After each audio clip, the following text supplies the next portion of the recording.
Welcome back to the talk show with Muneer Al Wafa. നമ്മളങ്ങനെ ഇന്നത്തെ രണ്ടാമത്തെ സെഷനിലേക്ക് കിടക്കുകയാണ്. നമ്മുടെ ജീവിതത്തിൽ നമ്മൾ ഏറ്റവും ഇഷ്ടപ്പെടുന്ന ഒരുപാട് കാര്യങ്ങളുണ്ട്. ഒരുപാട് കാര്യങ്ങൾ നമുക്ക് ഇഷ്ടമാവും. നമ്മൾക്ക് വിമാനത്തിൽ പോകാൻ ഇഷ്ടമാണ്, നമ്മൾ കാറിൽ പോകാൻ, റോഡിൽ കൂടി പോകാൻ ഇഷ്ടമാണ്. അതിനേക്കാൾ ഇഷ്ടമുള്ള മറ്റൊരു സംഭവമുണ്ട്. നമുക്ക് ഈ കടലിലൂടെ, തടാകങ്ങളിലൂടെ ഇങ്ങനെ ബോട്ടിൽ സഞ്ചരിക്കാൻ, ഇപ്പം ദുബായിലൊക്കെ ആണെങ്കിൽ യോട്ടിൽ, മറീനയിലൊക്കെ സഞ്ചരിക്കാൻ നമുക്ക് ഭയങ്കര ഇഷ്ടമാണ്. അങ്ങനെ ഇഷ്ടപ്പെട്ട് അങ്ങനെ യോട്ടുകൾ വാങ്ങി അതുമായിട്ട് ബന്ധപ്പെട്ട് ഒരുപാട് കച്ചവടം നടത്തി അതിലൂടെ നിരവധി കാര്യങ്ങൾ കാണിച്ചു കൂട്ടുന്ന മായാജാലം കാണിക്കുന്ന ഒരാളാണ് മീഡിയ വേവ്സിൻ്റെ managing director, my good friend Thasweer with me. Welcome to the show. Thank you. Thasweer bro, നമ്മൾ നിങ്ങളെക്കുറിച്ചൊന്ന് പറയുകയാണെങ്കിൽ എങ്ങനെയാണ് ഈ ഒരു മേഖലയിലേക്ക് താങ്കൾ കടന്നത് ഒന്ന് പരിചയപ്പെടുത്തിയാൽ നന്നായിരിക്കും. ഓക്കെ, എൻ്റെ പേര് തസ്വീർ എം സലീം. ഒരു 20 വർഷം നേവിയിൽ സെർവ് ചെയ്തിട്ടുണ്ട്. അത് കഴിഞ്ഞിട്ട് PR അഡ്വർടൈസിങ് ഫീൽഡിലേക്ക് വന്നു. അതിനുശേഷം ചാമ്പ്യൻസ് ഗ്രൂപ്പിൻ്റെ കൂടെയാണ് ദുബായിലേക്ക് വരുന്നത്, ചാമ്പ്യൻ യോട്ട്സിൻ്റെ കൂടെ. അങ്ങനെയാണ് അവരുടെ ഫ്ലീറ്റിൻ്റെ VP ആയിട്ടാണ് ഡെസിഗ്നേറ്റ് ആയിട്ട് ഇവിടെ വരുന്നത്. അത് കഴിഞ്ഞ് കുറച്ച് കഴിഞ്ഞപ്പോൾ സ്വന്തമായിട്ട് യോട്ട് ചാർട്ടർ ബിസിനസ് സ്റ്റാർട്ട് ചെയ്യണമെന്ന് ആഗ്രഹം തോന്നി. യോട്ട് ചാർട്ടർ ബിസിനസ്, അതെ. അപ്പോൾ അങ്ങനെ ഒരു ഇൻവെസ്റ്റർ കൂടെ നിന്നു. ഞങ്ങളങ്ങനെ ഒരു യോട്ട് ലീസിനെടുത്തിട്ട് അത് സ്റ്റാർട്ട് ചെയ്തു. And yes, it's going good. അപ്പോൾ അങ്ങനെയാണ് ദുബായിൽ ഒരു യോട്ട് ചാർട്ടർ ബിസിനസ് സ്റ്റാർട്ട് ആവുന്നത്. തസ്വീർ ബ്രോ അറിയപ്പെടുന്നത് ഒരു നെറ്റ്വർക്കിംഗ് മാൻ ആയിട്ടാണ്, കണക്ടിങ് പേഴ്സൺ. റൈറ്റ്. അപ്പോൾ മീഡിയ വേവ്സ് എന്നുള്ള ഒരു ഇവന്റ് മാനേജ്മെന്റ് മീഡിയ കമ്പനിയുണ്ട്. ആക്ച്വലി ഈ യോട്ട് ചാർട്ടർ എന്ന് പറഞ്ഞാൽ എന്താണ് എന്ന് വെച്ചാൽ, ഇപ്പോൾ നമ്മളൊരു ടൂറിസ്റ്റുകൾ ആണെങ്കിലും അല്ലെങ്കിൽ പെർ അവറിൽ നമ്മൾ യോട്ട് റെൻറ്റിനെടുത്ത് അത് യൂസ് ചെയ്യുന്നതാണ് yacht charter business basically. Okay. അപ്പോൾ അങ്ങനെയുള്ള പല സൈസിലുള്ള യോട്ട്സ് അവൈലബിൾ ആണ്. ലൈക്ക് 10 പേർക്ക് തുടങ്ങി 200 പേർക്ക് വരെയൊക്കെ പോകാവുന്ന വലിയ യോട്ടുകൾ അവൈലബിൾ ആണ്. അപ്പോൾ അങ്ങനെയുള്ള ആ യോട്ട്സ് നമ്മൾ അവർലി റെന്റലിനാണ് കൊടുക്കുന്നത്. That is the yacht charter basically. അപ്പോൾ ആൾക്കാർ എത്ര ആണെങ്കിൽ ആ ഒരു കപ്പാസിറ്റിയിൽ ആൾക്കാരുടെ ഇതനുസരിച്ചിട്ട്, ആളുകളുടെ താല്പര്യങ്ങളനുസരിച്ച്, കപ്പാസിറ്റി അനുസരിച്ച് അതിൻ്റെ പ്രീമിയം, നോർമൽ, ലെവൽ, ബഡ്ജറ്ററി അതെല്ലാം നോക്കിയിട്ടുള്ള ആവശ്യത്തിനുള്ള യോട്ട്സ് അവൈലബിൾ ആണ്. ഇപ്പം മലയാളികളുടെ ഇടയിൽ ഇപ്പം ഈ വരുന്ന യോട്ടിലേക്ക് വരുന്ന ആൾക്കാർ സാധാരണ മലയാളികളുടെ പ്രസൻസും അല്ലെങ്കിൽ ഇതെങ്ങനെയാണ്? കൂടുതലും മലയാളികളിൽ അങ്ങനെ ഒരു യോട്ടിംഗ് കൾച്ചർ അങ്ങനെ ആയിട്ടില്ല, ഡെവലപ്പ് ചെയ്ത് വന്നിട്ടില്ല. ഇപ്പോൾ കഴിഞ്ഞ ദിവസം യോട്ടെക് കോൺഫറൻസിലും ഈ ഒരു പോയിന്റ് എടുക്കുന്നത്, ലൈക്ക് സേ ഇന്ത്യയിൽ. അതുകൊണ്ടാണ് അവിടെ കണ്ടതെല്ലാം യൂറോപ്യൻസിനെയും മറ്റു രാജ്യക്കാരെയാണ്. ഇപ്പം നമ്മൾ നോക്കുവാണെങ്കിൽ ഇവിടെ ഇത്രയും മറീനാസ് ഉണ്ട്. ആ ഒരു മറീന വന്നതിന് ശേഷം, ഹാർബർ ഡെവലപ്പ് ചെയ്തതിന് ശേഷം തന്നെ ഏതാണ്ട് 15ഓളം ഡിഫറെന്റ് മറീനാസ് ഇവിടെ ഡെവലപ്പ് ചെയ്തിട്ടുണ്ട്. നമ്മൾ മറീന എന്ന് പറഞ്ഞാൽ ഒന്നിപ്പം നമ്മൾ കണ്ട ഹാർബർ ഉണ്ട്, ജദാഫിലുണ്ട്, ഹാർബറിലുണ്ട്, മറീന മോളിൻ്റെ അടുത്തുണ്ട്, വെസ്റ്റ് മറീനയിലുണ്ട്, പിന്നെ റസൽ കൈമിൽ ഇപ്പോൾ സ്റ്റാർട്ട് ചെയ്തിട്ടുണ്ട്, അബുദാബിയിലുണ്ട്. അപ്പോൾ ഇതെന്ന് പറയുന്നത് അത്രയും യോട്ട്സിനെ ഹോസ്റ്റ്, ഏതാണ്ട് 3000ഓളം യോട്ട്സിനെ ഹോസ്റ്റ് ചെയ്യാൻ പറ്റുന്ന ബർത്തുകളുള്ള ഒരു മറീനയാണ് ഇവിടെ ഉള്ളത്. അപ്പോൾ അത് ആ ഇൻഫ്രാസ്ട്രക്ചർ ഗവൺമെൻറ് ഡെവലപ്പ് ചെയ്തുകൊണ്ടാണ് യോട്ട് കൾച്ചറിനെ പ്രൊമോട്ട് ചെയ്യുന്നതിന് വേണ്ടിയിട്ട് അത്രയും യോട്ട്സ് ഇവിടെ പാർക്ക് ചെയ്യാം. ഇപ്പോൾ ഇന്ത്യയിൽ ഇതുപോലെ ഒരു സിംഗിൾ മറീന പോലും നമുക്കില്ല അവിടെ. ആക്ച്വലി ആകെ ഗോവയിലുള്ള ഒരു ചെറിയ സ്പേസ് ആണ് ആകെ ഉള്ളത്. അതല്ലാതെ ഉള്ളൊരു, അതെ. പക്ഷെ അങ്ങനെ ഒരു ലക്ഷറി, അതെ. ഇപ്പോൾ എനിക്ക് വന്ന് ഈ ബാക്ക് വാട്ടേഴ്സിലൊക്കെ ബോട്ട്സ് ഉണ്ട്, അതെ, ഹൗസ് ബോട്ട്സ് പോകുന്ന പോലെ, അതെ. പക്ഷെ ഇപ്പോൾ ഇവിടുത്തെ ആ മറീന ഇപ്പം ഇന്നലെ കണ്ടു കാണുമല്ലോ. ഇപ്പോൾ ആ ഒരു മറീനയിലുള്ള യൂട്ടിലിറ്റിയും അത്രയും നമ്പേഴ്സ് ഉള്ള യോട്ട്സ് അവിടെ പാർക്ക് ചെയ്യുന്നത്, അതെ. അപ്പോൾ അതിനുള്ള ഫെസിലിറ്റി, ആ ഒരു ഇൻഫ്ര, അതിനുവേണ്ടിയുള്ള ഒരു സപ്പോർട്ട്, ആ മറീനയിലെ എൻ്റയർ സെക്യൂരിറ്റി തൊട്ട് യൂട്ടിലിറ്റി, അവരുടെയുള്ള പവർ, പിന്നെ അതിൻ്റെ വേസ്റ്റ് മാനേജ്മെൻറ്റും, അങ്ങനെ എല്ലാ സംഭവങ്ങളും. അപ്പോൾ അതിൻ്റെ ഒരു ചെറിയൊരു ഏരിയയിൽ അങ്ങനെ അതുപോലത്തെ മറീന ഇങ്ങനെ ഡെവലപ്പ് ചെയ്തിട്ടിരിക്കുകയാണ്. ഈവൻ ഗോൾഡ് സൂക്കിൻ്റെ അടുത്തും പുതിയൊരു അത് ബർത്ത് ഇങ്ങനെ, അതെ. അപ്പോൾ ഇങ്ങനെ ഒത്തിരി ഇൻഫ്ര വരണം, എന്നാലാണ് ആ യോട്ടിംഗ് കൾച്ചർ വരുന്നത്. എങ്ങനെയാണ് ഗവൺമെന്റ് ഇതിനെ സപ്പോർട്ട് ചെയ്യുന്നത്? How is the support from government? Yes, അപ്പോൾ അതാണ് പറയുന്നത്. അപ്പോൾ ഈ ഒരു എഗെയിൻ ഇപ്പം ഇന്നലെ നമ്മൾ കേട്ടതനുസരിച്ചിട്ട് അബുദാബിയിൽ യോട്ട് ഓണർക്ക് ഗോൾഡൻ വിസ വരെ സ്റ്റാർട്ട് ചെയ്ത് തുടങ്ങി. ആൻഡ് യെസ്, അപ്പോൾ അത്രയും ഇൻവെസ്റ്റ്മെൻറ്റ് ചെയ്യുന്ന, പിന്നെ ഇതൊരു ട്രാൻസ്ഫറബിൾ ബിസിനസ് കൂടിയാണ്. യോട്ട് നമുക്ക് ട്രാൻസ്ഫർ ചെയ്ത് എവിടേക്ക് വേണമെങ്കിലും കൊണ്ടുപോകാൻ പറ്റും. അങ്ങനെയുള്ള കുറേ കാര്യങ്ങളുണ്ട്. പിന്നെ ഇൻഫ്ര മെയിനായിട്ടുള്ളതെന്ന് പറയുന്നത് ആ ഒരു ഇൻഫ്ര ഡെവലപ്മെൻറ്റ്. ഇപ്പം നമുക്കൊന്നും അറിയണ്ട, നമ്മൾ യോട്ട് മേടിച്ചത് എവിടെ കൊണ്ടിടും അല്ലെങ്കിൽ എങ്ങനെയാണോ, അപ്പോൾ അതിനുള്ള കംപ്ലീറ്റ് പാർക്കിംഗ് ബെർത്ത് തൊട്ട് അതിന് വേണ്ടിയിട്ടുള്ള എല്ലാ ഫെസിലിറ്റീസും ആ മറീന പ്രൊവൈഡ് ചെയ്യുന്നുണ്ട്. അപ്പോൾ അങ്ങനെയുള്ള മൾട്ടിപ്പിൾ മറീനാസാണ് ഇവർ ഇൻഫ്ര ഡെവലപ്പ് ചെയ്തുകൊണ്ടിരിക്കുന്നത്. അപ്പോൾ അങ്ങനെ വരാൻ നേരത്ത് ടൂറിസം സാധാരണ ഉള്ളൊരു സംശയം, ഈ ക്രൂയിസ് ഉണ്ട്, പിന്നെ ഈ പറഞ്ഞ പോലെ കാറ്റമാരൻസ് ഉണ്ട്, പിന്നെ യോട്ട് ഉണ്ട്.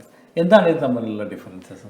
ഓക്കെ, യോട്ട് എന്ന് പറയുമ്പോൾ അതൊരു ലക്ഷറി യോട്ടാണ്. യു ക്യാൻ സേ അതാണ് ഒരു ലക്ഷറി കൺസെപ്റ്റിലുള്ളൊരു യോട്ടാണ്. കാറ്റമാരൻ ആ ഷേപ്പ് ഇപ്പോൾ ലൈക്ക് നമ്മുടെ ആ ഒരു 2 ഉരുവിൻ്റെ മുകളിലുള്ള ഒരു കാറ്റമാരൻ, അപ്പോൾ അത് ഡിഫറെൻറ്റ്. അപ്പോൾ ആളുകൾക്ക് അതിൽ താല്പര്യമുള്ളവരുണ്ട്. മറ്റേ പായക്കപ്പൽ പോലെയുള്ള വെച്ചിട്ടുള്ള സെയിൽസ് ഉള്ള ബോട്ടിൽ താല്പര്യമുള്ളവരുണ്ട്. ഇപ്പോൾ ലക്ഷറി മോട്ടോർ ബോട്ട് എന്നുള്ളൊരു കാറ്റഗറിയിൽ ആക്ച്വലി ലക്ഷറി യോട്ട്സ് ആണ് അതിലൊരു മുകളിൽ നിൽക്കുന്നത്. ക്രൂസ് അഗെയിൻ ആ ഒരു വലിയൊരു ഷിപ്പിലും അതിൻ്റെ അങ്ങനെ താല്പര്യമുള്ള ആളുകൾ ലൈക്ക് അതിനകത്ത് കംപ്ലീറ്റ് ലക്ഷറി അവൈലബിൾ ആണ്, ഇൻക്ലൂഡിങ് സ്വിമ്മിംഗ് പൂളും ക്ലബ്സും അതുപോലുള്ള ലക്ഷറി ഡൈനിങ് അറ്റ്മോസ്ഫിയറും അതെല്ലാം അതിനകത്ത് അവൈലബിൾ ആണ്. ലൈക്ക് സേ ബാൽക്കണീസ്, ലൈക്ക് അങ്ങനെ വെള്ളത്തിലേക്ക് ഫേസ് ചെയ്യുന്നതൊക്കെ ആയിട്ടുള്ള ബാൽക്കണീസൊക്കെ ഉണ്ട്. അപ്പോൾ അതൊരു ഡിഫറെൻറ്റ് ഏരിയ ആണ്. ഇപ്പോൾ നമുക്ക് ഈ പറഞ്ഞ പോലെ ഏറ്റവും സ്മോളസ്റ്റ് യോട്ട് എത്ര ആൾക്കാർക്ക് പോകാൻ പറ്റുന്നതാണ്? ചെറിയ മിനി യോട്ട്സ് ഉണ്ട്. സേ ഒരു 8 പേർക്കൊക്കെ പോകാവുന്ന ചെറിയ മിനി യോട്ട്സ് ഉണ്ട്. സ്റ്റാർട്ടിങ് ഫ്രം ഒരു 300 റേഞ്ചിലൊക്കെ സ്റ്റാർട്ട് ചെയ്യുന്ന ചെറിയ മിനി യോട്ട്സ് പെർ അവറിലാണ്.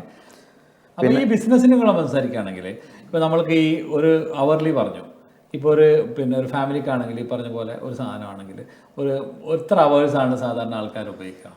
നോർമലി ഒരു 2 to 4 hours ആണ്. അപ്പോൾ ഇതിനകത്ത് ആക്ച്വലി ഓരോ സ്പോർട്സ് ഉണ്ടല്ലോ, like aim Dubai, Atlantis, Burj Al Arab. അപ്പോൾ ഇങ്ങനെ ഈ 2-3 സ്പോർട്സ് കവർ ചെയ്ത് വരുന്നതിന് ആ ഒരു ടൈം ലൈക്ക് 1 hour. അതെ, അപ്പോൾ ആ ഒരു പാമിൻ്റെ അക്രോസ് പോകുന്ന ഒരു ഇതാണ്. അപ്പോൾ 1 hourൽ അത് കവർ ചെയ്യുന്നത് aim Dubai Marina JBR aim ദുബായിൽ കവർ ചെയ്യുന്നു. 2 hours അത് അറ്റ്ലാന്റിസ് കവർ ചെയ്യും. 3 hours Burj Al Arab cover ചെയ്യും. അങ്ങനെ ആ ഒരു പാം കവർ ചെയ്തിട്ട് തിരിച്ച് ഹാർബറിൽ വരുന്ന രീതിയിലാണ്. അപ്പോൾ അങ്ങനെ വരുമ്പോൾ സാധാരണ രീതിയിൽ പ്രൈസിംഗ് ഒക്കെ ഹൈ ആണോ, ഏത് രീതിയിലാണ്, നമുക്ക് അഫോർഡബിൾ ആണോ എന്ന് അറിയാൻ വേണ്ടിയിട്ടാണ്? സ്റ്റാർട്ട്സ് ഫ്രം ലൈക്ക് ഒരു നല്ലൊരു യോട്ട്, ഒരു 2 ഫാമിലി ലൈക്ക് ഒരു 10-12 പാക്സ് കപ്പാസിറ്റി ഉള്ള ഒരു യോട്ട് എന്ന് പറയുന്നത് 400-500 പെർ അവർ റേഞ്ചിലാണ് കിട്ടുന്നത്. അതെ, ഓക്കെ. അപ്പോൾ ആ രീതിയിൽ ഇപ്പോൾ കൊടുക്കാൻ പറ്റും. അതെ. ഇനി വലിയ യോട്ടുകളൊക്കെ നമ്മൾ വരുമ്പോൾ ഈ ഒരു ഇൻവെസ്റ്റ്മെൻറ്റ് നമ്മളിപ്പം ഇപ്പം ഞാൻ അറിഞ്ഞിടത്തോളം എൻ്റെ കുറച്ച് ഫ്രണ്ട്സ് ഇപ്പം ഫ്രാൻസ് അവർ പറയും യോട്ട് ഇവിടുന്ന് അവരങ്ങോട്ട് പോകുമ്പോൾ അങ്ങോട്ട് കൊണ്ടുപോകും, അതെ, അവിടെ പാർക്ക് ചെയ്യും, പിന്നെ ഇവിടെയാണ് കുറച്ചുകൂടി അവർക്ക് ബെനിഫിറ്റ് എന്നൊക്കെ അവർ പറയാറുണ്ട്. How you differentiate between other countries and Dubai? ഇപ്പോൾ ഇവിടെ വരുന്ന കൂടുതൽ യോട്ട്സും അല്ലെങ്കിൽ പാർക്ക് ചെയ്യുന്നവരും എല്ലാം ആയിട്ടുള്ളൊരു ഇറ്റാലിയൻസ് ഉണ്ട്, ഫ്രഞ്ച് ഉണ്ട്, അമേരിക്കൻസ് ഉണ്ട്, ടർക്കി എന്നുള്ള ആളുകളുണ്ട്. അപ്പോൾ ടർക്കി എന്നൊക്കെ എന്ന് പറഞ്ഞാൽ അവിടുന്ന് മാനുഫാക്ചർ ചെയ്തിട്ട് ഇവിടെ കൊണ്ടുവന്നിട്ട് വിൽക്കുന്നതും ലൈക്ക് ഇവിടെ കൊണ്ടുവന്ന് അവർ പാർക്ക് ചെയ്യുവാണ്, പിന്നെ ആരെങ്കിലുമൊക്കെ മേടിച്ചുള്ളവർ, അങ്ങനെയുള്ളൊരു കോൺസെപ്റ്റിലാണ്. ഇറ്റാലിയൻസ് കൂടുതലും ഇവിടെ ആ ഒരു യോട്ടിംഗ് കൾച്ചർ ഉള്ളത് ഇപ്പോൾ അമേരിക്കയിലും ഇറ്റലിയിലൊക്കെയാണ്. അപ്പോൾ അങ്ങനെ അത്രയും യോട്ട്സ് ലൈക്ക് ഇറ്റലി കൂടുതലും യു ക്യാൻ സേ ഇറ്റാലിയൻ ഓണേഴ്സുള്ള കുറേ യോട്ട്സുകൾ ഇവിടെ ഉണ്ട്. അപ്പോൾ അവർ ലൈക്ക് ആ ഒരു ഡിഫറൻസ് എന്ന് പറയുന്നത് ടാക്സേഷൻ്റെയൊക്കെ ഡിഫറൻസ് ഉണ്ടാവും ഡെഫിനറ്റ്ലി, അവിടെ യൂസ് ചെയ്യുന്നത് ഇവിടെ യൂസ് ചെയ്യുന്നതും. ആൻഡ് ഇവിടെ ആ ഒരു ടൂറിസ്റ്റുകൾ വരുമ്പോൾ ഒരു യോട്ടിംഗ് കൾച്ചർ അവർക്ക് കൂടുതലാണ്. അതെ. ഇപ്പോൾ ഈ ഇൻവെസ്റ്റ്മെൻറ്റ് ഓപ്പർച്യൂണിറ്റീസ് ഈ ഫീൽഡിൽ എന്തൊക്കെയാണ്? യോട്ട് ഫീൽഡിൽ ഏതൊക്കെ രീതിയിലുള്ള ഇൻവെസ്റ്റ്മെൻറ്റ് ഓപ്പർച്യൂണിറ്റീസ് ഉണ്ട്? ഇപ്പോൾ ഒരു യോട്ടിൽ ലൈക്ക് സേ ഒരു യൂസ്ഡ് യോട്ട് അതാണ് എപ്പോഴും ചാർട്ടറിന് നല്ലത്. ഒരു യൂസ്ഡ് യോട്ട് നമ്മൾ എടുക്കുവാണെങ്കിൽ starting from like say 1 million 1.5 million തൊട്ട് മുകളിലേക്ക് യോട്ട്സ് അവൈലബിൾ ആണ്. ചെറിയ യോട്ട് തുടങ്ങി അക്കോർഡിംഗ്ലി ഒരു വലിയൊരു yacht may be you can get it 5.5 million നല്ലൊരു 100 പാക്സ് മറീനയിൽ ഉണ്ട്. അപ്പോൾ അതിൻ്റെ ഒരു എക്സ്പെക്റ്റഡ് ROI എന്ന് പറയുന്നത് ലൈക്ക് സേ ചാർട്ടറിൽ പോകുന്ന യോട്ട്സിൻ്റെയൊക്കെ ഒരു എക്സ്പെക്റ്റഡ് ROI അറൗണ്ട് 20-30% ROI ഉണ്ട്. പിന്നെ അതിൻ്റെ ഒരു റീസെയിൽ വാല്യൂ ഉണ്ട്. ഇപ്പം നോർമലി പറയാറുണ്ട് ഡിപ്രീഷിയേഷൻ കാര്യങ്ങളും, എന്നാൽ പോലും ഒരു ലക്ഷറി യോട്ടിനെ സംബന്ധിച്ചിടത്തോളം അത് എപ്പോഴും ആ ഒരു റേഞ്ചിൽ തന്നെയാണ് നിൽക്കുന്നത്. പിന്നെ ചെറിയ ചെറിയ വർക്കുകൾ ചെയ്തിട്ട് അത് കൂടുതൽ റിനോവേറ്റ് ചെയ്ത് എല്ലാ വർഷവും ഇപ്പോൾ lot of locals have private yachts. Okay. അപ്പോൾ ഇവർ 2 വർഷം കഴിയുമ്പോഴേക്കും അത് മാറ്റി പുതിയത് എടുക്കുന്നു. അപ്പോൾ ഈ യോട്ട്സ് വീണ്ടും ചാർട്ടറിലേക്ക് എടുക്കുന്ന ആളുകളുണ്ട്, ചാർട്ടർ കമ്പനീസ് അത് ഫോക്കസ് ചെയ്തിട്ട് അത് എടുക്കും. അപ്പോൾ അങ്ങനെയുള്ള ഒരു ഇതുണ്ട്, ഇൻവെസ്റ്റ് ചെയ്യാൻ ആളുകളുണ്ട് actually, and it is good ROI. Okay. അതുപോലെ ഈ ചാർട്ടർ ബിസിനസ്സും അതുപോലെ തന്നെ അല്ലേ? ഇപ്പം നമ്മൾ ഓണേഴ്സിൻ്റെ അടുത്ത് നമ്മൾ എടുക്കുന്നു, ഇപ്പോൾ റിയൽ എസ്റ്റേറ്റ് മാനേജ് ചെയ്യുന്ന പോലെ തന്നെയാണല്ലോ നിങ്ങൾ ഈ ചാർട്ടർ എന്ന് പറയുന്നത് അതാണല്ലോ. അതായത് റിയൽ എസ്റ്റേറ്റ് ഒരു ബിൽഡിംഗ് ഉണ്ടെങ്കിൽ ആ ബിൽഡിംഗ് എടുത്ത് മാനേജ് ചെയ്ത് റെന്റ് ഔട്ട് ചെയ്ത് അതിൽ പ്രോഫിറ്റ് ഉണ്ടാക്കുക എന്നുള്ളത് പോലെ തന്നെയാണ് ഈ ചാർട്ടർ എന്ന് പറയുന്നത് അല്ലേ? അപ്പോൾ അതിൽ നമ്മളിപ്പോൾ ഒരാൾ വരികയാണെങ്കിൽ what advice you can give? Competitor ആവാം, ബട്ട് സ്റ്റിൽ യെസ്. അപ്പോൾ അത് ഇപ്പോൾ ഏതൊരു ടൂറിസം കമ്പനിയും ചെയ്യുന്നത് ഇതുപോലത്തെ ഒരു സ്ലൈറ്റ് ചാർട്ടറിങ് തന്നെയാണ്. അവർ യോട്ട് എടുക്കുന്നില്ലെന്നേ ഉള്ളൂ, പക്ഷേ അവർ ബുക്കിംഗ് അതിലേക്ക് കൊണ്ടുവരുന്നുണ്ട്. ബേസിക്കലി ആ സെയിൽസ് ആൻഡ് മാർക്കറ്റിംഗ് അവർ ചെയ്യുന്നുണ്ട്. പക്ഷേ യെസ്, ഈ പറയുന്ന പോലെ ഒരു യോട്ട് ചാർട്ടർ കംപ്ലീറ്റ് ആയിട്ട് എടുത്ത് ചെയ്യുമ്പോൾ ആ ഓണറുടെ അടുത്ത് നിന്ന് യോട്ട് എടുത്തിട്ട് നമുക്ക് ചാർട്ടർ ചെയ്യാൻ പറ്റും. അപ്പോൾ അതിനകത്ത് അതിൻ്റെ ഒരു അതിനെക്കുറിച്ച് കൂടുതൽ അറിഞ്ഞിരിക്കണം, എന്നാൽ മാത്രമേ ആ ഫീൽഡിൽ നമുക്ക് ചെയ്യാൻ പറ്റത്തുള്ളൂ. കാരണം അതിൻ്റെ ഒരു ക്രൂ മെയിൻ്റനൻസ്, പിന്നെ അതെ, അതിന് പ്രത്യേകിച്ച് ക്യാപ്റ്റൻ എന്നാണ് പറയുന്നത്. അപ്പോൾ ക്യാപ്റ്റൻ്റെ ലൈസൻസും ക്രൂയുടെ ലൈസൻസും എല്ലാം ഓരോ ടെസ്റ്റുകളും കാര്യങ്ങളും ഉണ്ട്. നല്ല എക്സ്പെൻസീവ് ആണോ മെയിൻറ്റെയിൻ ചെയ്യാൻ, അതോ it's okay to manage? It's okay to maintain and manage. എനിക്കൊന്ന് എക്സ്പീരിയൻസ് ഉള്ളതുകൊണ്ട് you get lot of bookings. Yes. പിന്നെ ഉള്ള ഒരു ചലഞ്ചസ് എന്ന് പറയുന്നത് ഈ ഒരു ലൈക്ക് ചാർട്ടറിൽ വരുന്ന സീസണൽ ചലഞ്ചസ് ആണ്. അപ്പോൾ അത് ഓവർകം ചെയ്യണം. അങ്ങനെയാണ് ഓരോരോ സമ്മറിൽ കുറവായിരിക്കും, വളരെ കുറവാണ്. Still people are there. സൺബാത്തിനൊക്കെ അവിടെ നിന്ന് യൂറോപ്പിൽ നിന്നൊക്കെ വരുന്ന ആളുകളുണ്ട്, എങ്കിൽ പോലും വളരെ കുറവാണ്. അത്രമാത്രം ചൂടാണല്ലോ. അപ്പം വൈകുന്നേരമാണ് സമ്മർ ടൈമിലൊക്കെ കൂടുതലും യൂസ് ആവുന്നത് യോട്ട്സ്. ഇപ്പോൾ ഞാൻ കണ്ടെടുത്തോളം നമ്മൾ കണക്ട് ചെയ്തതും ആ ഒരു രംഗത്താണ്. അതായത് യോട്ട് ബിസിനസ് മീറ്റ്സ് അല്ലെങ്കിൽ യോട്ട് നെറ്റ്വർക്കിംഗ്. റൈറ്റ്. എങ്ങനെയാണ് അത് how does it help you and how does help the business community? Okay. So അതൊരു ബിസിനസ് നെറ്റ്വർക്കിംഗ് ക്രൂസ് എന്നുള്ള ഒരു കോൺസെപ്റ്റ് ഡെവലപ്പ് ചെയ്തതാണ്. ഓക്കെ. ഇറ്റ് വാസ് ബേസിക്കലി നമ്മളുടെ യോട്ട്സ് നോർമലി സൺസെറ്റിൽ engaged ആയിരിക്കും. എല്ലാ ദിവസവും sunset it will be engaged, busy ആയിരിക്കും. പിന്നെ വീക്കെൻഡിലും കണ്ടിന്യൂസ്ലി എൻഗേജ്ഡ് ആയിരിക്കും. ഇത് വീക്ക് ഡേയ്സിലും നൈറ്റ് അവേഴ്സും മോർണിംഗ് അവേഴ്സൊക്കെ അതിൻ്റെ ഒരു ഒപ്റ്റിമം യൂട്ടിലൈസേഷൻ ഇല്ല. അല്ലെങ്കിൽ എല്ലാ യോട്ട്സും, മിക്ക യോട്ട്സും മോസ്റ്റ്ലി ആ ഒരു സൺസെറ്റ് ടൈമാണ് കൂടുതലും വരുന്നത്. അപ്പോൾ അങ്ങനെ ആ ഒരു ടൈം എൻഗേജ് ചെയ്യാൻ വേണ്ടിയിട്ടാണ് നമ്മൾ ബിസിനസ് നെറ്റ്വർക്കിംഗ് ക്രൂസ് സ്റ്റാർട്ട് ചെയ്തത്. നെറ്റ്വർക്കിംഗ് എന്നുള്ള രീതിയിൽ like rather than in doing in A hotel നമുക്ക് യോട്ടിൽ ചെയ്യാം. അപ്പോൾ അതൊരു ഡിഫറെൻറ്റ് ഒരു ഇതാണ്, എക്സ്പീരിയൻസ് ആണ്. അകത്ത് കയറിയാൽ പിന്നെ പുറത്ത് വിടില്ല. ഇല്ല. അപ്പോൾ ആ ഒരു 2 മണിക്കൂർ നെറ്റ്വർക്കിങ്ങിന് വേണ്ടിയിട്ട് കംപ്ലീറ്റ് യൂട്ടിലൈസ് ചെയ്യാം. അങ്ങനെയാണ് അത് സ്റ്റാർട്ട് ചെയ്തത്. So it's now almost 2 years we are running. How was the response? Super. It was really amazing. So you should tell what's your experience. It's really amazing. കാരണം എനിക്ക് പറയാനുള്ളത്, ഇപ്പം ഏത് ഓർഗനൈസേഷൻ ആണെങ്കിലും, അതിപ്പോൾ കോളേജ് അലുമിനീസ് ആണെങ്കിലും ഫാമിലി ഗാദറിങ്സ് ആണെങ്കിലും, എല്ലാ കാര്യത്തിനും യോട്ട് എടുത്തിട്ട് അതിനകത്ത് പോയി കഴിഞ്ഞാൽ ഒരു ഗുണം, പ്രധാനപ്പെട്ട 2 ഗുണം. ഒന്ന്, ടൈമിലെത്തും. അതെ, കറക്റ്റ് ടൈമിന്. ആ ടൈമിന് പുറപ്പെടുന്നുണ്ട്, അല്ലെങ്കിൽ നീന്തൽ അറിയണം. രണ്ടാമത്തെ ഒരു ഗുണം എന്ന് പറയുന്നത്, അകത്ത് കയറി ആരും പോവില്ല. സാധാരണ നമ്മളൊരു മീറ്റിങ്ങിന് പോയാൽ അവിടെ എത്തി കുറച്ച് കഴിഞ്ഞ് നമ്മൾ പ്രസംഗിച്ചാൽ നമ്മൾ അങ്ങോട്ട് പോകും. അതായത് നമ്മൾ കാണേണ്ട ആളെ കണ്ടു കഴിഞ്ഞാൽ നമ്മൾ അങ്ങോട്ട് പോകും. നമ്മൾ തിരക്കാന്ന് പറഞ്ഞിട്ടുമ്പോൾ ഈ 2 മണിക്കൂർ അല്ലെങ്കിൽ 3 മണിക്കൂർ നിങ്ങൾ എന്തായാലും അതിനകത്ത് ഉണ്ടാവും. എല്ലാവരെയും നമ്മൾ കാണും, പരിചയപ്പെടും. അങ്ങനെ ഒരു വലിയൊരു നെറ്റ്വർക്കിംഗ് ഓപ്പർച്യൂണിറ്റീസ് ആണ്. അതുകൊണ്ട് ഈ പറയുന്ന ഓർഗനൈസേഷൻസിനും ഫാമിലീസിനും ബിസിനസ് ഗ്രൂപ്പ്സിനും കോർപ്പറേറ്റ്സിനും ഒരു കമ്പനിയിൽ ഒരു 10-20 ആൾക്കാരുണ്ടെങ്കിൽ അവരെ ഒരു ആനുവൽ മീറ്റിന് കൊണ്ടുപോകാൻ പറ്റിയ ബെസ്റ്റ് പ്ലേസ് ഏതാണെന്ന് വെച്ചാൽ ദുബായിൽ ഇപ്പം നമുക്ക് പറയാൻ പറ്റിയ യോട്ടാണെന്ന്. കമ്പാരിറ്റീവ്ലി വളരെ എക്സ്പെൻസീവ് കുറവാണ്, വളരെ ലോ എക്സ്പെൻസിൽ നമുക്കൊരു ഹോട്ടലിൽ പോയി കഴിഞ്ഞാലുള്ള അതിനേക്കാളും പിന്നെ കുറവായിട്ടാണ് എനിക്ക് ഐ ഫീൽ ലൈക്ക്. നമ്മളിപ്പോൾ ടീം ബിൽഡിങ്ങും അതുപോലുള്ള കാര്യങ്ങളും കോർപ്പറേറ്റ് ഈവൻസും എല്ലാം നമ്മൾ ചെയ്യുന്നുണ്ട്, കാറ്ററിംഗ് ആഡ് ചെയ്തിട്ട്. അപ്പോൾ അതിനകത്ത് സെയിം ലൈക്ക് ആസ് ഒരു ഹോട്ടലിൽ ചെയ്യുന്നതിനേക്കാളൊക്കെ വളരെ നല്ല രീതിയിലുള്ള ഒരു എക്സ്പീരിയൻസ്, കോസ്റ്റ് എഫക്റ്റീവ് ആണ്, എക്സ്പീരിയൻസ് ആണ്. അതെ. ഇപ്പോൾ ഒരു 3 മണിക്കൂറാണെങ്കിൽ 1 മണിക്കൂർ നമ്മുടെ കാര്യങ്ങളൊക്കെ കഴിഞ്ഞാൽ പിന്നെ 2 മണിക്കൂർ എൻജോയ് ചെയ്യാം. ഫോട്ടോ എടുക്കാൻ. നല്ല സെറീൻ ഈസ് ബ്യൂട്ടിഫുൾ ഇല്ലേ? നമ്മൾ ആ പ്രത്യേകിച്ച് സൺസെറ്റ് ഒക്കെ സമയത്തൊക്കെ ആണെങ്കിൽ നൈറ്റിൽ ഇപ്പം ഇന്നലെ നമ്മൾ പോയപ്പോൾ തന്നെ മറീന മുതൽ അങ്ങനെ കറങ്ങുമുണ്ടാകുന്നൊരു സച്ച് എൻ അമേസിങ് ഫീലിംഗ്. പലപ്പോഴും നമ്മളത് വർഷങ്ങളോളായിട്ട് ദുബായിൽ വന്നിട്ട് യോട്ടിൽ പോകാത്ത ആൾക്കാരുണ്ട്. അതെ, യെസ്, അതൊരു ഇതാണ്. നമ്മൾ കുറേ പേരെ ഇൻവൈറ്റ് ചെയ്യുമ്പോൾ പലരും യോട്ട് ഒരു എക്സ്പെൻസീവ് ഇതാണെന്ന് തോന്നിയിട്ട് യൂസ് ചെയ്യാത്ത ആൾക്കാരുണ്ട്. അപ്പോൾ നമ്മൾ ഈ നെറ്റ്വർക്കിംഗ് ക്രൂസിനൊക്കെ വിളിച്ച് അവരത് എക്സ്പീരിയൻസ് ചെയ്ത് കഴിയുമ്പോൾ ദേ വിൽ സ്റ്റാർട്ട് ആസ്കിങ് എത്രയാണ് ഇതിൻ്റെ ഒരു പെർ അവർ റേറ്റ്, എങ്ങനെയാണ് ബർത്ത്ഡേ പാർട്ടി ചെയ്യണമെങ്കിൽ എങ്ങനെയാണ്, അല്ലെങ്കിൽ ആനിവേഴ്സറി ചെയ്യണമെങ്കിൽ സെലിബ്രേറ്റ് ചെയ്യണമെങ്കിൽ എത്രയാണ്, എന്തൊക്കെയാണ്. സോ അങ്ങനെ വരുമ്പോൾ നമ്മളൊരു അവർക്ക് അതിൻ്റെ ഒരു ബാരിയർ മാറിക്കിട്ടും. പിന്നെ നമ്മൾ ഈ നെറ്റ്വർക്കിംഗ് ക്രൂസ് ചെയ്യുമ്പോൾ ഡെഫിനറ്റ് ആയിട്ടും ഇമ്മീഡിയറ്റ്ലി നമുക്ക് ഒരു 1 വീക്കിൽ അവിടെ നിന്ന് തന്നെ റെഫറൻസസ് വരാറുണ്ട്. ബുക്കിംഗ്സ് എനിക്ക് തോന്നുന്നു ഇന്നലെ വന്നതിൽ എനിക്കൊന്ന് 50-ഓളം പേരുണ്ടായിരുന്നു. അതെ, അവരിൽ എന്തായാലും ഒരു 20-30% ബുക്കിംഗ് വരും. കാരണം എല്ലാവരും ബിസിനസ് ഓണേഴ്സ് ആണ്, കണക്റ്റഡ് ആണ്. അപ്പോൾ they always think something different. Yes.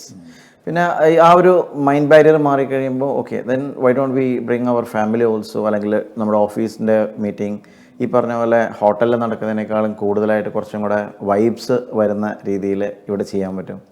Then that photos videos എല്ലാം കുറച്ചും കൂടെ കളറായിരിക്കും. ശരിക്കും കളറാണ്, വീഡിയോസൊക്കെ നല്ല കളറാണ്. അപ്പോൾ മീഡിയ വേവ്സിനെ കുറിച്ച് എന്താണ് പറയുന്നത്? മീഡിയ വേവ്സ് എന്ന് പറയുന്നത് നമ്മളൊരു PR ഏജൻസി കൂടിയാണ്. So we are into entire marketing, branding, PR solutions. അതിനകത്ത് മീഡിയ ഇൻ്റർവ്യൂസ്. ഒഫീഷ്യൽ പ്രൊഫഷണൽ ഈ ഒരു രംഗത്തേക്ക് വരാനുണ്ടായ ഒരു ചേതോ വികാരം എന്തായിരുന്നു? Okay, so my father was a journalist, Muhammad Saleem. അപ്പോൾ അദ്ദേഹത്തിൻ്റെ കൂടെ അതെ നമ്മൾ സപ്പോർട്ട് ചെയ്ത് ഹെൽപ്പ് ചെയ്ത് അങ്ങനെ ഞാൻ ഫ്രീ ആവുന്ന സമയത്തൊക്കെ നാട്ടിലാണ്. നാട്ടിലെവിടെയാണ്? ഞാൻ എറണാകുളത്താണ്. അപ്പോൾ അങ്ങനെ സ്റ്റാർട്ട് ചെയ്തതാണ്. അപ്പോൾ ദെൻ ഹീ സ്റ്റാർട്ടഡ് PR. അപ്പോൾ അങ്ങനെ ആ ഒരു PRൻ്റെ സ്ട്രെങ്ത് കണ്ടിട്ടും നമ്മൾ ഗോവയിൽ അത് സ്റ്റാർട്ട് ചെയ്തു. അത് കഴിഞ്ഞിട്ട് like we have been good, like അവിടെ നല്ലൊരു ക്ലയൻറ്റലുണ്ട്. Then we expanded here basically. Now we have PR, marketing, branding solutions also. Media Waves. അതെ, അത് യോട്ടിൻ്റെയും ആ ഒരു വേവ്സും കൂടി അതിനകത്തേക്ക് കൊണ്ടുവന്നത് ബൈ കോയിൻസിഡൻസ് ആണോ? അത് മീഡിയ വേവ്സ് എന്നുള്ളത് ആദ്യം വന്നതാണ്. യോട്ട് പിന്നെ അതിലോട്ട് വന്നതാണ്. ഫാമിലി വൈഫ് ദിവ്യ നാട്ടിലാണ്, ഇവിടെ ഉണ്ടായിരുന്നു, ഇപ്പം നാട്ടിലാണ്. ഓക്കെ. അപ്പോൾ എങ്ങനെയാണ് ഇങ്ങനെ ടീമിൻ്റെ ഒരു വർക്കും കാര്യങ്ങളൊക്കെ പോകുന്നത് ദുബായിൽ? ഇവിടെ മീഡിയ വേവ്സിൻ്റെ ഒരു പാർട്ട്ണറുണ്ട്, മിസ് ദാനിയ ഹുസൈൻ. സോ അപ്പം പുള്ളിക്കാരിയാണ് ഇതിൻ്റെ ഓപ്പറേഷൻസും മാനേജ്മെൻറ്റും കാര്യങ്ങളെല്ലാം ചെയ്യുന്നത്. സെയിൽസ് ആൻഡ് മാർക്കറ്റിങ്ങിൽ ഒന്നിച്ചാണ്. Then we have a marketing team. പിന്നെ ഇന്ത്യയിലും നമ്മുടെ ഒരു മാർക്കറ്റിംഗ് ടീമുണ്ട് for the entire social media and all.